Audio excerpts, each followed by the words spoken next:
Afternoon, everyone, and thank you once again, first to you all, but importantly to all of the volunteers and supporters who have been there with me and for me in this campaign every single step of the way. It has been, to be quite honest, the honor of my life to serve as a Democratic nominee for governor of the great state of Florida, and to have for 21 months, competed all across the state of Florida in all kinds of areas of this state, including areas where people did not expect us to show up. Since the last time we spoke on election night, an evening where I operated with the best information that was available to me, and since that time, more information has come in. More information has become available around the votes that are still outstanding, and really for our need to ensure in this process that every vote be counted. What has changed in that period of time is something familiar to all of our press, which is we've learned in various parts of this state that there are still votes that are outstanding. There is even still in parts of this state some uncertainty around the total number of votes that are remaining to be cast. And you'll hear more about some of that from our lawyer, who will dig into a few more of those details. But I also have to say what has also changed since election night have been the chorus of voices from the President of the United States, the junior senator of the state of Florida, and the governor of the state of Florida, a chorus calling for the ending of the counting in this process. Now, what is their excuse for that? The best I could tell, I'm not sure. What I do know is that we don't just get the opportunity to stop counting votes because we don't like the direction in which the vote tally is heading. That is not democratic, and that certainly is not the American way. In America, we count every vote regardless of what the outcome may be. They've even used my own words on the evening of election night, in some cases, to justify ending the count. Well, let me say clearly, I am replacing my words of concession with an uncompromised and unapologetic call that we count every single vote. We count every vote.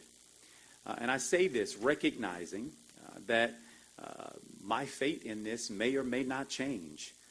What I do know is that every single Floridian who took time to go out to cast their vote, to participate in this process, deserve the comfort of knowing that in a democratic society and in this process, every vote will be counted.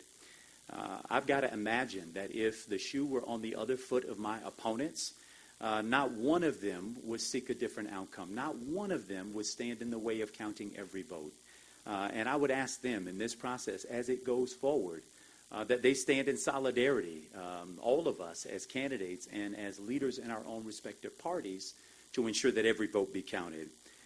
The outcome of this election will have consequences beyond who wins and who loses. How we handle this election and this process will have reverberations for democracy for an entire generation of voters. You see, voter suppression is not only in a barricade or in a dog or in people blocking the entrances of a voting place.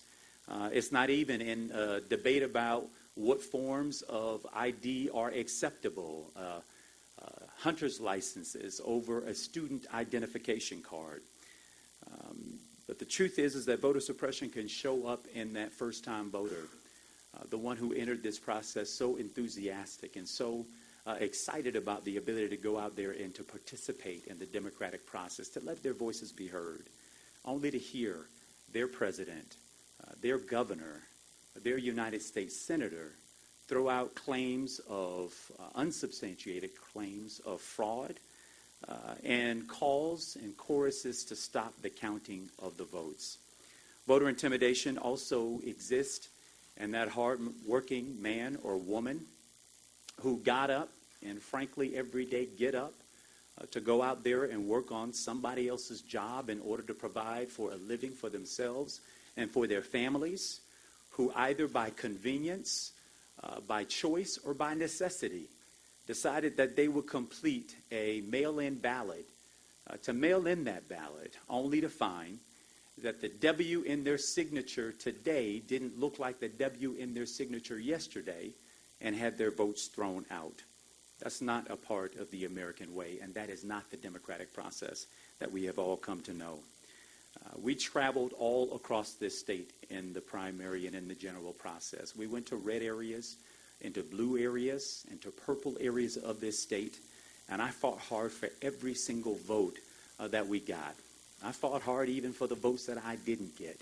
And in this process, I am fully committed to seeing every one of those votes counted, whether they voted for me or whether they voted for my opponent, because that's what we do in a democratic process, in a democratic society.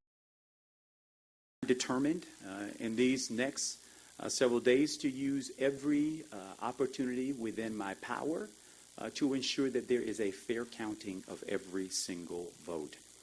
Today, a state-mandated machine recount will commence in the 67 counties all across the state of Florida.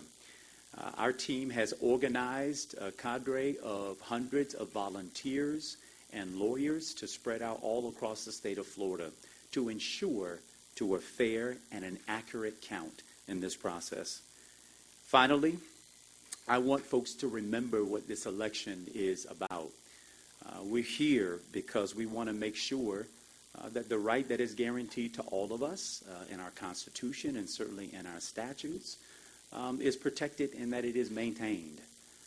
While this has obviously been a difficult election process for all of us who have run, this process is not over until every single vote is counted. To that end, I want to myself issue a call to my supporters and those who didn't support me, who may be supporters of other candidates, that the kind of violence and vitriol and bullying that we're seeing at some of these early precincts and these counting locations in Broward and in Palm Beach County and in other parts of the state, as these recounts commence, I would strongly urge that we all demonstrate the highest level of dignity and restraint. We can be for our candidates, we can be for our causes, without, in my opinion, resulting to moving toward any physical form of violence, using heated, racist rhetoric, or seeking to divide our communities any further than how we have already been divided. I am prepared to accept whatever the outcome is of this election, so long as every single vote in this process is counted. And to that end, our attorney, Barry Richard, who is here today, will answer some questions about the specifics along the way over the next couple of weeks that this process will take. I've got great confidence in Attorney Barry Richard. He is someone who I know not only loves this state as much as I do, he loves this country as much as I do, and he is as committed a patriot and as committed to seeing every vote counted as we are. Finally, I just want to issue a final thank you. Over the next couple of days, I'll do everything within my power, and I will use my voice in ways that I think try to lift this debate, that attempts to raise us out of the tribalism that sometimes tends to take hold.